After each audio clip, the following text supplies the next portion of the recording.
Hey everyone, hey and welcome back to yet another episode of Battle Rap Resume. This is your host Tom Quigg. Going to kick off with the Patreon this time. Patreon.com/BattleRapResume. If you want to support the show, you want to get access to episodes like Blizzard and Tenchu and Censor and, oh man, the show's been on a run of late. You might have noticed the Callum boom. I don't know. We've passed 2,000 subscribers as well. This is the first episode, I think, when we've actually passed it. So shout out to everyone.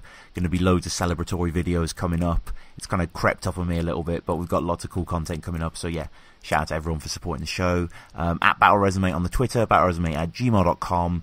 Lots of other ways of getting in touch. You know the ways, you've heard them a lot of times. We're going through probably the final Don't Flop event. I'm hoping people are going to listen back to this episode and be like, oh, Tom, you were wrong, you know, or this ironic thing, you know, that there was this kind of historic mistake. I can't remember the exact thing that happened in history. Maybe someone could comment.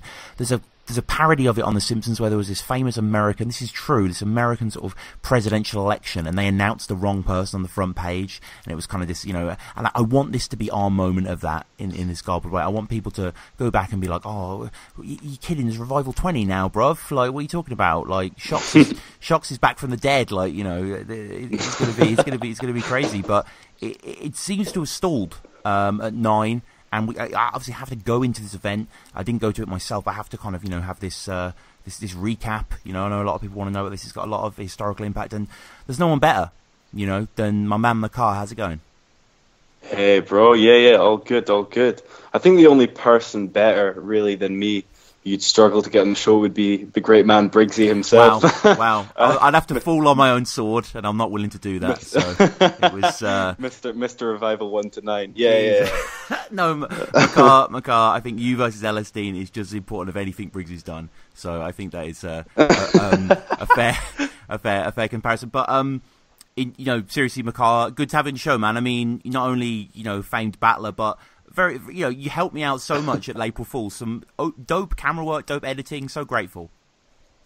All good, man. All good. Hopefully, there'll be continuation in the scene and more chances for us to collab and stuff like that. You know, like you're saying, whether it's Don't Flop or elsewhere, you know, there's a future for British battle rap. Yeah. So yeah, it was dope to work together, man. Yeah, it was great. I want to urge people to check out all the videos we did. I'm sure you've seen them on the channel. You know, spoke to Pamphlet and Frankie Fraser and Jay. The Pamphlet one got loads of love, actually. It was my first taste of the elixir of clickbait. I was like, I'm not going to just say Pamphlet talks about April Fools. I'm going to say Pamphlet. Don't Flop is not Don't Flop anymore, you know. I know what I'm doing, guys, you know. But no, shout out, and obviously great camera because I love the quality watching it back, you know. Really had that sort of Chris Mitchell, Smart Alex, BattleRap.com, kind of Louis Theroux, sort of, you know, cinema verite to a certain extent. It was great to do it, man. But obviously, in terms of battling yourself, you've been battling a fair bit here and there. You know, big hypes, Jay, the Juggernaut. You've been on Don't Flop a little bit, even though people might not be too aware. Yeah. I've done 4 battles on Don't Flop now, man. So yeah. I had a 1 year break. I battled. I won my tryout, and then for various reasons I was no-showed several times. Had events falling through. Actually, I was even before my tryout. I used to battle back in Scotland quite a lot, and before my tryout, I was supposed to be on Don't Flop like a year before that. But so much shit came up. My very first try I was supposed to do was against a kid called Dems from Briggsy's old crew, and it would have been in Manchester. But the venue pulled out last minute, and after that I was busy and shit. And yeah, so I got on Don't Flop in 2015, then didn't battle for like a year because of other shit, and then finally got back now just in time for everything to fall apart. So yeah. That's the sad thing really about this denigration. I mean, inevitably it happened at any time in the historical timeline, but the fact that Shox has just became champ, and you know what I mean, there's still such a talent pool as well, which, you know, I know battle rap goes on, it's a river, you know, but still you want it to be in this cup. But regardless, Makar, you know, you continue to battle on here, and when we met at April Fools, we were just chatting, and I think you were saying like you wanted to battle again. I don't know if was this locked in back then, this battle? No, this wasn't. This battle, I think Revival 9 was quite a lot of work for Briggsy. I think he put it together over a long period of time, but I got involved like about 2 weeks before the event. He said, you know, can you battle? In fact, he didn't ask me. He asked JR the Juggernaut, who, if anyone, you know, if you got time, type in JR the Juggernaut into YouTube and check out his shit. Like one of my best friends, very gifted battler, who's sort of stopped recently. But yeah, Briggsy asked him, and he was like, nah, I'm not really on it. I can't battle, and I live very far away, so it's a long way. But I know this weirdo who'll, you know, happily trek up, and I was like, yeah, man, I'll do it. So yeah, that's how I got involved about 2.5 weeks ago. Short notice thing. Yeah, and before we get into the card, very excited to do so. Apparently some great battles, supposedly, so that'll be really cool. Pay-per-views now at the moment, but I'll pop in the description as well because, you know, it's very exciting to see. The venue, I believe it was the same venue that I went to, Revival 7. It's kind of like a slightly raised pit, isn't it, underground? Yeah, it was. So yeah, man, it was a dope day, actually. It was a really dope day. Like, arrived in Manchester, proper sunny, proper nice, buzzing, and it was Pride of all days. So I actually met Dank Schrader before the event and was sort of walking down with him, just chatting shit. Yeah. And he just kept getting caught off guard by transgender after transgender, or crossdresser after crossdresser. And it was just his ridiculous remarks and just all the ridiculous shit we're chatting, all the crazy, and there's some really crazy costumes as well, some really like outlandish ones. It was a good fun start to the day. All of Manchester had a fun vibe that day, you know what I'm saying? And then we got to the venue, and like you're saying, it's sort of this underground pit of a nightclub. Little bit small, probably like 250, maybe 300 people capacity at a push, but nice bar. You know, quite a lot of bouncers and stuff, and this raised pit in the center, which I thought, you know, looked a bit strange at first, but it filled up pretty quickly. I think they shifted a good amount of tickets for this event, and you had a proper packed pit very quickly, even for the first battle. So yeah, cool venue actually, I'd say. Yes, it definitely looks like from the photos a bit more of a success than the last one I went to, and that's no slight really, just in terms of the crowd numbers, which is great to see, you know, people coming out in force, because obviously the card is, you know, insane and seems to have lived up to it as well. So, I mean, talk me through then, you versus Ellis Dean, was that the first battle? Yeah, that's right, that was the first one. Yeah, man, it was dope. It was a fun first battle. You know, Ellis Dean's been about for a while. He's a sick guy. I actually saw him before he'd ever been on Don't Flop. I came down with JR. Me and him were first. Like me and JR were some of the guys that were sort of trying to come out of Scotland and, you know, battle down south and, you know, make a name for ourselves. This is a sort of period of time where like a lot of people weren't getting on Don't Flop at all, you know, like lower tier guys. So this would be like late 2013, early 2014. I met Ellis Dean, and cool guy. So I've always rated him for a long time, and you know, I think he did an episode with you recently, actually, didn't he? I checked that as prep. Yeah. No, it's I'm not gonna lie, Makar. Whenever we do these preview cards or recaps, I always look through the card. I'm like, have I had him on? And like the majority. So you're like a collector, man. Yeah. You're like one of those You're like a battle rap interview collector. And Briggsy is the unicorn one day. But there's you know. Well, that clashes the unicorn, man. That clash with Briggsy will be, you know, Revival 10. That's what I'm saying. If you want to bring Don't Flop back to life, put me versus Briggsy as a headliner. I think, you know, why not? We can move tickets. Like, you know, Battle Rap Resume. I think it'd be a great clash. Yeah, real. Like, I like Briggsy, but I think it would be an amazing clash. There's so many, you know, different elements to it. I'm annoyed that it's died down a bit in the hype. I want to bring the hype way back up because I've written some good stuff for it. I'm not just saying this. You've heard me on these episodes. You know what my taste is. You know what I like. You know, I'm not. Again, it seems egotistical. I know that, but seriously, I've shared some bars with some people, and I'm very proud of it. And it's kind of almost gone beyond Briggsy now. I just want to showcase this stuff and body him, of course. Like, all the stuff is very personal, very direct. So it's explosive. But, you know, regardless, we got to get back to yourself and Ellis Dean here. Like, you know, he's a very... we mentioned this on an episode. As you say, I had a great time on the show. He's a very dense, quite cunning writer. You know, quite intelligent there. Like, you know, he battled a fair bit on Don't Flop. He's quite experienced in these leagues. Like, how did you feel? Like, you know, in the ring with him? Yeah, man. Yeah, pretty. Not too worried at all. So, like, I fucked up, and I actually, I only had 3 days prep, like proper 3 days prep. I was really lazy with my writing, delayed stuff a lot, and as a consequence, I had 3 days prep. So I was worried about the battle, and I don't feel like I gave my most polished performance. But I wasn't too worried about him, because when you watch him, he's good, he's gifted, but he's not intimidating too much, I would say, and you can tell he's a little bit anxious. So actually, I don't know, we felt I think both of us could sense each other's nervousness, which hopefully doesn't show too much in the battle, but I've given the game away now saying it on this. But yeah, I think, we were both, it's pretty casual. It's a pretty casual thing. I wasn't worried. He probably is my biggest opponent. Also, I should say, like, before Don't Flop, I've easily done 10 written battles before, or, off Don't Flop, and I've done plenty of freestyles, so I knew worst comes to worst. If I fucked up, I could just freestyle my way out of it. And yeah, I just wanted it to be a good battle, man. And I think he brought some really nice writing. He made me laugh out loud a lot, Right. like it was a good chilled out first battle. Really good. Yeah, interesting. I mean, got to ask the obvious questions here. What was Ellis Dean wearing? Oh shit! Why is that an obvious question? Well, I mean, like I mentioned it on our episode. Like, I'm a fan of his fashions. Like, he had the bum bag rocking, right? Bro, you know it. He had the bum. He had bars about the bum bag, man. Oh, I can't believe I didn't Meta. flip it. Yeah, he had a dope bum bag. Everyone, I was talking about Pride and the fun vibe, the really fun, nice vibe leading up to this. A lot of people were dressed in really summery clothes, man. So yeah, he rocked up, I'm pretty sure, in some shorts and like a summer shirt and a dope t-shirt as well.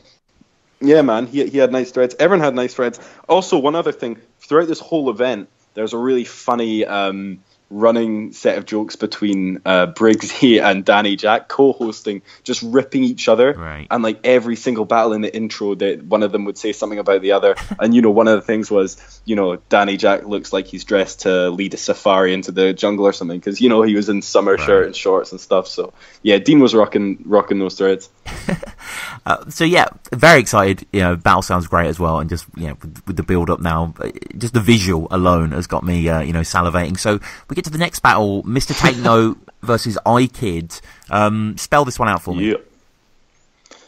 It was a good one, man. Like Mr. Take Note, formerly known as Flawless. It was sort of like a bit of a London versus Manny low-key card. Both of them had their crews up at the front, yelling, ripping into each other. There's a serious sort of trying to be badass roadman element to it, but there's a fun undercurrent to the whole battle, man. A lot of personal shit, a lot of I'm not crazy on either of these guys' styles, but they both say what you want about them. They both prepped and they both gave clean performances, and they went at each other with a lot of help from their crews, yelling at each other throughout. It was quite a hyped battle, but in a fun way.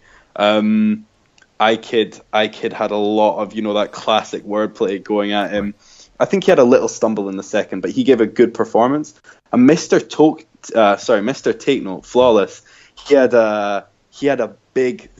His second round had a big part of that, was just breaking down previous things iKid had said and turning them on him and talking about his family, some personal shit as well, man.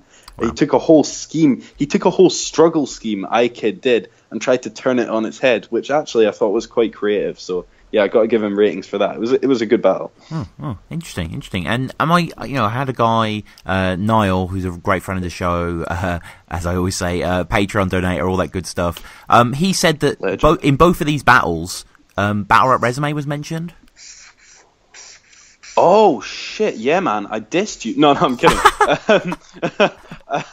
It definitely was, man. So I think it was. Shit, it was maybe in the first three battles. I definitely didn't mention it.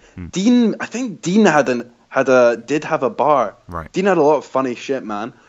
He did, I think, have a bar about it. And someone gave a complimentary bar, and someone had a bar like, oh, you've got like a meaningless commentary like Battle Rap Resume, some shit like that. It was some sort of bar like that. Okay. So I think that was maybe the second battle. One of those guys dropped something like that. Okay, interesting. No, I just, very, very intrigued to see that, because it's nice. Relevant bars, man. Yeah, that's it. I mean, yeah. Jay and everyone reacted to them. Everyone booed, yeah. But we move up the card now, because this is such a good card. I'm hearing a lot of good things about Blaine and his performance against Joker Star. Man, this for me was battle of the night, right? Wow. Or the mid-afternoon, as I should say. It was good. It was really good. I thought there was a lot of specific things that made this battle really interesting. Now, yeah, I think it's maybe worth saying. I'm not sure if the order switched for Zen versus Koji and Joker Star versus Blaine, but I'll go on about this one anyway. But I think Zen versus Koji might have been before this, but I'll break that down after. Yeah, Joker Star versus Blaine, really good battle. So I hadn't checked out any of these South African guys. Toomey was also supposed to come over. I didn't check any of these guys before, so I did not know anything about them. I didn't know what to expect. Other than that they'd have different accents, probably a different style of battling, and that they'd rhyme in a different way. And I saw them practicing their shit outside, sort of standard battler thing. But this was phenomenal. Blaine had a very flow-based, dense delivery, and Joker Star did his classic sort of Joker Star performance. But I think the undercurrent that made this really amazing, I love angles. I love to talk about writers' angles. And Blaine took this whole angle of Joker Star's clearly, a British guy with a very strong sense of African heritage and African identity. And Blaine took that and switched it on him and used that to attack him so much, talking about you identify with this culture you know nothing about, you know nothing about the struggle, you try and use it to build your own credibility, but you wouldn't last a minute out here, all this sort of stuff. But also at the same time, Blaine used a lot of British references and catered to the British crowd. So it was like a unique angle you could only have between those two guys, with British references throughout and with a totally different South African style of battling. And the crowd fucked with it, man. They were loving that shit. I think a lot of people would say this was Battle of the Night. So yeah, I'd say Blaine took it 2-1, maybe 3-0. But Joker Star gave a clean performance. A lot of God references, a lot of... I'm certain he had a battle rap. You know what? I think it was Joker Star that called him battle rap resume, bro. I think it was him. So you got the god's attention. Yeah. But he killed it, man. It was very calm delivery. Blaine had a sick Gaza bar. He had some football bars in there. So yeah, it was good. It was an amazing battle. Yeah, no, definitely check it. Great. That's what you want to hear when these guys come over, that they really make an impression in a unique sort of way. So very intrigued by that one. Zen versus Koji. I mean, Koji's my guy. I'm hearing that he had choking issues. Yeah, bro. Yeah. So Zen and Koji rocked up, looking casual. You could tell Koji was a little bit nervous. Like half of us, he'd been practicing outside. Sure. Zen rocked up in his, full Fila tracksuit, looking mad casual, bro. And they went straight at it, man. And I think Koji went first. Nah, I know for a fact Koji went first. And Koji, got half his round and then choked. And Zen just came at it. Actually, it's one of the better Zen performances I've ever seen, I'd say.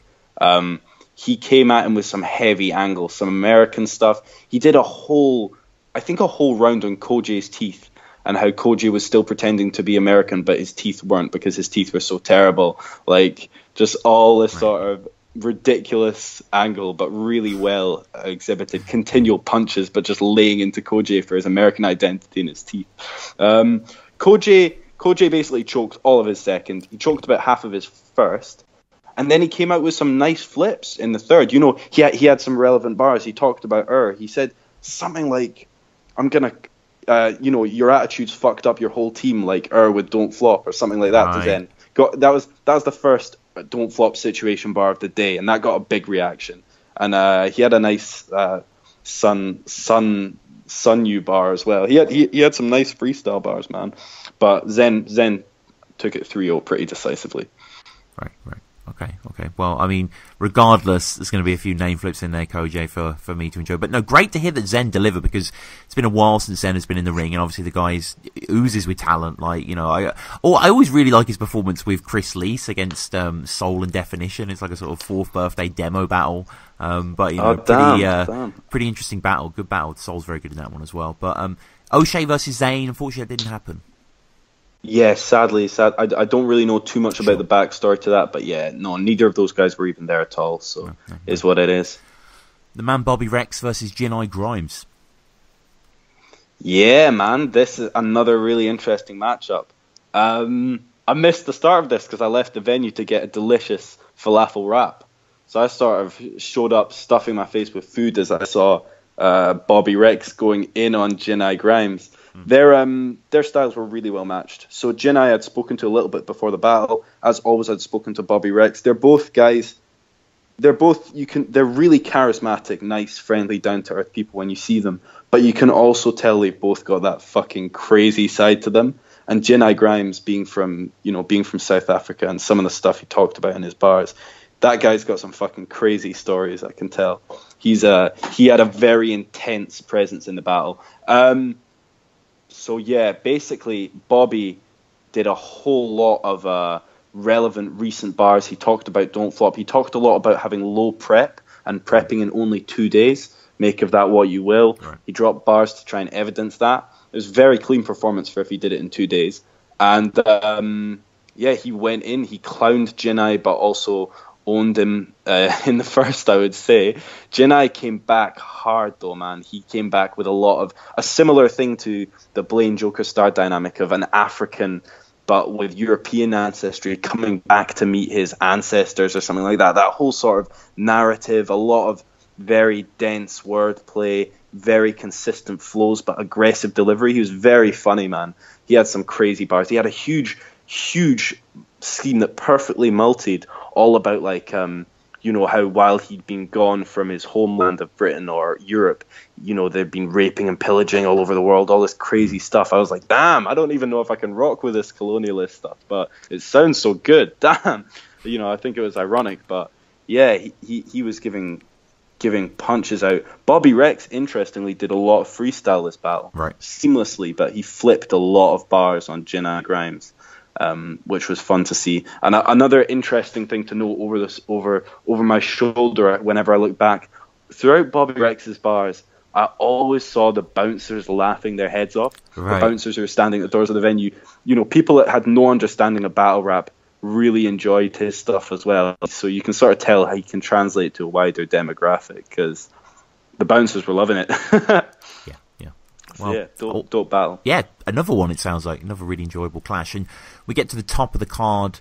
This is the rematch that I don't know how many times it was supposed to happen. I think it's supposed to go out Northeast South, then the last word, and then, finally pops up for this one. Gemini, it seems, has sadly been missing quite a few battles now, so it's great to have a new one kind of to watch. How did this live up to it? Yeah, man. So I think their first battle's a classic, and they talked. Unsurprisingly, they talked about it a lot. Yeah. Raptor talked a lot about how their battle had revived battle rap at a time when it was crumbling apart. And would their rematch do the same thing? Gemini talked a lot about how few battles he'd done, but yet how far ahead he was of Raptor. A clash of styles at the start, I would say. Raptor coming in with his very intricate wordplay and flows, but punches and schemes at the same time. Had a very hard first. Gemini really broke him down later in the battle. I think it was in his third. I don't want to drop too many spoilers for people, but he did he didn't necessarily come up with completely new angles, but he'd take angles that had been done a lot already, and he'd explore them in a different way. So he took all of the, the bars about Raptor, enjoying a bit of the old Charlie Chaplin, and, he'd be like, 1 gram could feed your daughter for a week. 2 grams would put new shoes on your daughter's feet, or clothes, something like that. This whole thing, and I could see Raptor's mates who were with them, even Briggsy looking at the side like, damn. Even Raptor shaking his head as he said it, and talking about how Raptor had built this persona and needed it to be able to battle and stuff like that. And he talked about how Gemini himself talked about how he would never drink or do anything before battles. He came with some funny anecdotes about Raptor versus Soul as well. It was good, man. Really good battle. Raptor, unfortunately, had a slip-up in the second. And then in the third, he sort of choked a little bit and cut his third short. But I've got to say, still, maybe not quite as good as the first, but a real classic. Are definitely worth watching back. Really good battle.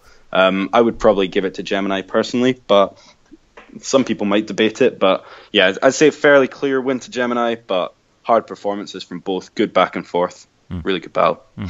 Excellent, excellent. Really looking forward to that one again. What was the mood like? I mean, obviously, you know, it was quite riotous as it always is, but was there kind of a melancholy or? Yeah, man, it was. It definitely had a fun vibe right throughout it, but towards the end, as he started filming Gemini versus Raptor, you know, Bagnall said, "This is probably going to be the last time I ever say this." 3, 2, 1, click. And you know, there's a real sort of, you know, sadness to that when he said that, and I think a lot of people felt that and connected with it, and a lot of people were, you know, giving big ups to Briggsy, big ups to everyone for putting this event. There's a lot of chanting, a lot of celebration of Don't Flop. It was like a celebration in a lot of senses, you know, like as you probably picked up, wasn't there for whatever reason. You know, I don't know if he would have wanted to be there with some of the bars that were said. Right. I'm still cool with her, you know. I've spoken to him fairly recently and stuff, but yeah, it was an interesting vibe.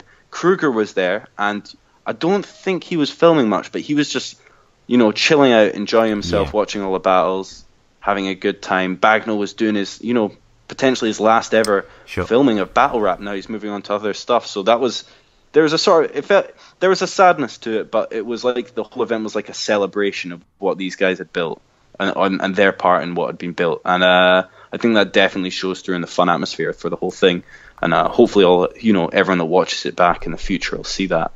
But yeah, very, very interesting vibe. I know you mentioned we're both at April Fools, and for some reason April Fools had a really, I don't know how to put it, shit vibe to it. It had a really, it just had a vibe of just an underlying tension and negativity to it.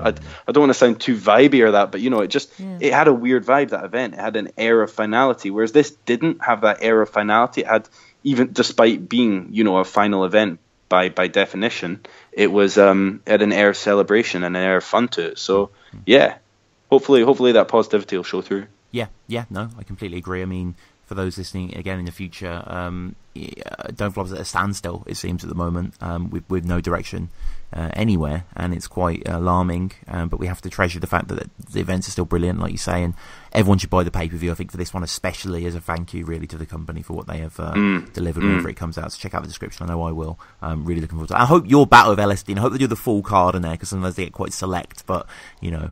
Yeah, hopefully, man. Hopefully. My last battle wasn't on the pay-per-view, and my last battle's still not come out, so you know, I've got 2 battles. I might, you know, I don't know if I'll ever see them again. Hopefully I will. You know, 2 pretty good performances I'm proud of, so we'll see what happens, bro. Yeah.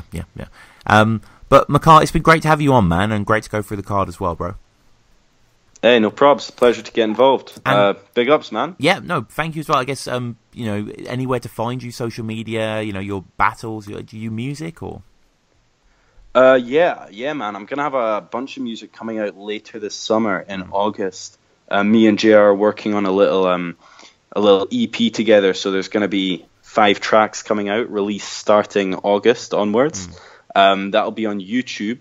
If you just search Just a Minute Rap, Just a Minute, like the TV show, or Just a Minute Scotland or Scottish Rap, that's a YouTube channel. And if you go on Twitter and follow at Mr. Body Snatcher, MR Body Snatcher, catch me there, man. And you'll see battles getting put out, music getting put out. I share everything from there. So yeah, go follow. No, awesome, man. I want to infuse everyone as well to, you know, watch Makar's battles and check out the stuff we'll be doing next. Maybe we'll go to Gift of the Gab, their August event, and record some interviews and stuff there. But yeah, no, that is, you know, always great. And please follow the show as well at battlerapresume. You know, thank you again. 2,000 subscribers is crazy. We've got the Patreon. But yeah, guys, pick up this pay-per-view because, you know, sounds incredible. Peace.